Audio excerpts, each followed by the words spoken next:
네, 안녕하세요. 히쌤 교실의 히쌤입니다. 우리 바로 수업에 들어가 보겠습니다. 오늘은 4.19 혁명에 대해서 배워볼 거예요. 4.19 혁명의 순서입니다. 이승만 정부의 장기 집권 시도, 4.19 혁명, 장면 내각 순으로 배울 거고요. 우리 저번 시간에 무엇을 했냐? 6.25 전쟁에 대해서 배웠어요. 6.25 전쟁에 대해서 생각이 안 나는 친구들은 저 위에 여러분들이 들어가서 보고 오셔야겠지요. 그러면 뭘 볼 거냐? 역사 바로 보기에는 선생님이 사진을 한 장 갖고 왔는데요. 이 사진은 어떤 사진 같나요? 그렇죠?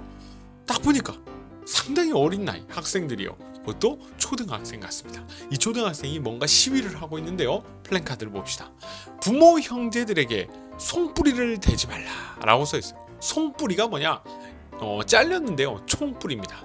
총뿌리, 총을 대지 말라는 거예요. 당시에 도대체 어떤 상황이었길래 총을 쐈고 이 초등학생들까지 시위에 나왔는지 여러분들이 함께 선생님과 보도록 해보겠습니다.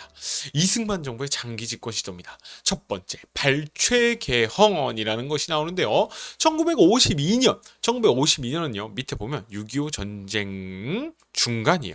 이 6.25 전쟁 중간 발췌개헌이 이루어지는데요. 군대와 경찰을 동원하여 대통령 직선제로 개헌을 하는 사건입니다. 대통령 직선제로 개헌을 해요. 이게 뭔 소리냐?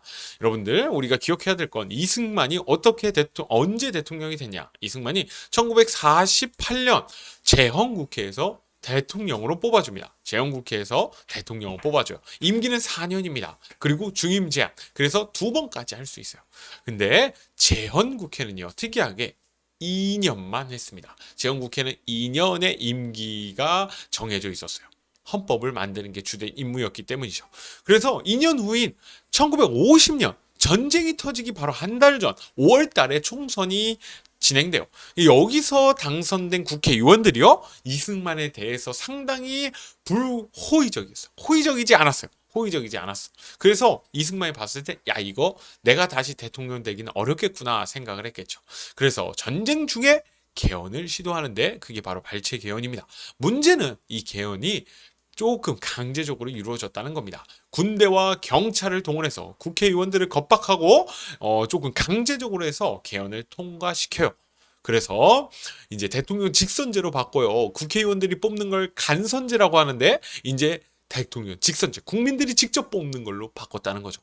뭔가 좋은 것 같죠? 하여튼간 이걸 통해서 이승만은 이제 2번째 대통령 당선이 됩니다. 그래서 2대 대통령이 되고요.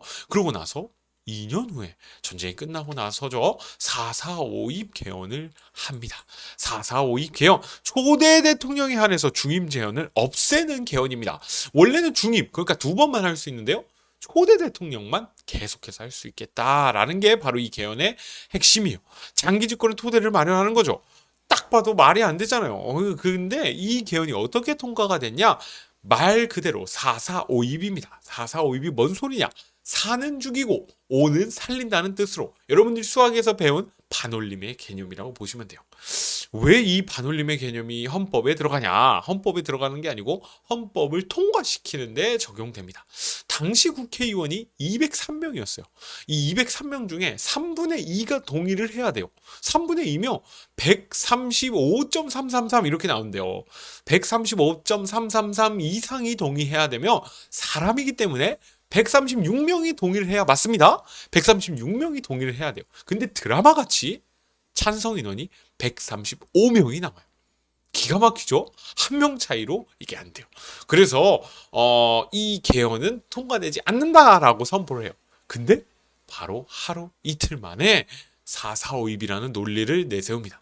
135.333이니까 이건 4.4.5.입이기 때문에 0.3을 없애야 된다. 그래서 135명만 동의해도 개헌안이 통과된다라는 기적의 논리를 핍니다. 이 기적의 논리로 결국 헌법이 통과되게 돼요. 난리가 나죠. 그래서 이승만은 장기 집권의 토대를 마련하고요. 그 이후에 계속해서 대통령이 당선됩니다. 이제 4.19 혁명이에요. 배경은 1950년대 후반 미국의 경제 원조 감소로 경제가 위기를 맞고요. 이승만 정부의 독재에 대해 불만이 여전히 갖고 있었습니다. 4.4.52 개헌이 단행되고요. 우리가 해야 될 거는 대통령이 계속해서 또 4년마다 이제 선거를 치르게 되죠. 그래서 56년의 선거로 대통령에 당선이 되고요. 1960년 3.15 선거가 문제가 돼요. 그게 바로 3.15 부정선거예요. 이제 1960년에 대통령 선거에 하려고 하는데요. 이때 문제가 발생하는 게 뭐냐? 이승만은 나이가 너무 많았어요. 당시 언제 죽을지 몰라. 지금 죽어도 이상하지 않을 나이였어요. 근데 중요한 건 그 다음 부통령이었습니다. 지금은 부통령이 없는데 당시는 이제 대통령과 부통령이 있었어요. 따로따로 선거를 진행했는데요. 부통령에 누가 당선되냐에 따라 이승만이 죽었을 때 권력을 갖게 되잖아요. 그래서 자유당, 당시 이승만이 갖고 있던 여당 자유당에서 이기붕이라는 아저씨를 당선시키기 위해 부정선거를 실시합니다. 전개, 마산을 비롯한 전국에서 부정선거 규탄 시위가 발생하게 됩니다. 그러자 이러한 상황에서 김주열 학생의 시신이 마산 앞바다에서 발견돼요. 난리가 납니다. 난리가 나요. 김주열 학생 얼굴에 최루탄이 박힌 상태로 발견이 됩니다. 신문에 의해서 전국으로 퍼지게 되고요. 전국적으로 대규모 반정부 시위가 전개되는 게 4월 19일입니다. 대학 교수단이 시위에 참가까지 하면서 정말로 전방위적으로 시위가 전개됩니다. 많은 사람들이 시위를 진압하면서 경찰과 군대가 발포까지 하면서 사람들이 죽게 되죠. 그래서 대학 교수단 초등학생들까지 나오게 되죠. 이거는 부산 앞바다에서 발견된 김주열 학생을 보도하는 부산일보예요. 여기 보면 마산 바다 속에서 총 맞은 시체 발견이요. 이게 당시 그 시체의 모습이랍니다. 그리고 김주열 학생의 어머니, 오열하는 어머니의 모습. 이러한 사진들이 많은 사람들에게 정말로 가슴 아프게 다가오고요. 이러면 안 되겠다 해서 시위에 나오게 되는 거죠. 그리고 대학 교수단들까지 대학 교수단 하면서 학생이 피해 보답하라 라는 플랜카드를 들고 당시 우리 사회의 가장 엘리트층이라고 할 수 있는 대학 교수단들이 나오게 되는 거죠. 이러므로 인해서 이승만은 결국 하야를 합니다. 국민들이 원하시면 하야를 해야 한다라고 하면서 내려와야 한다고 하면서 하야를 합니다. 하야라는 건 내려오는 거죠. 대통령 자리에서 내려옴으로 인해서 자유당 정권이 붕괴되게 되고요. 부통령으로 당선되려고 했던 이기붕은 자살까지 하게 됩니다. 의입니다. 학생을 비롯한 다양한 시민 계층이 참여해 독재 정권을 물리친 민주주의 혁명, 우리나라 최초의 민주주의 혁명이라고 할 수 있을 만큼 너무나 큰 의의가 있죠. 정말로 신기한 혁명입니다. 정말 신기해요. 우리나라가 민주주의라는 게 처음 시작됐는데 근 10년 만에 혁명을 이루어냈다는 게 너무도 큰 의미가 있습니다. 이 혁명으로 인해서요. 장면 내각이 생깁니다. 이 장면 내각은요. 내각 책임제로 다시금 개혁을 해요. 대통령 중심제를 하니까 대통령의 권한이 막강해져서 독재 위험이 있구나. 안 되겠다. 우리 의원들이 중심이 되는 내각 책임제로 개헌을 하자라고 하면서 개헌을 실시하게 되고요. 그로 인해서 부통령 후보였던 이 장면을 필두로 한 장면 내각이 수립되고요. 이 장면 내각은 경제개발 5개년 계획을 마련하고 사회의 혼란을 수습하려 했지만 이것에 미비했다라는 게 또 이제 교과서나 많은 사람들의 이야기들입니다.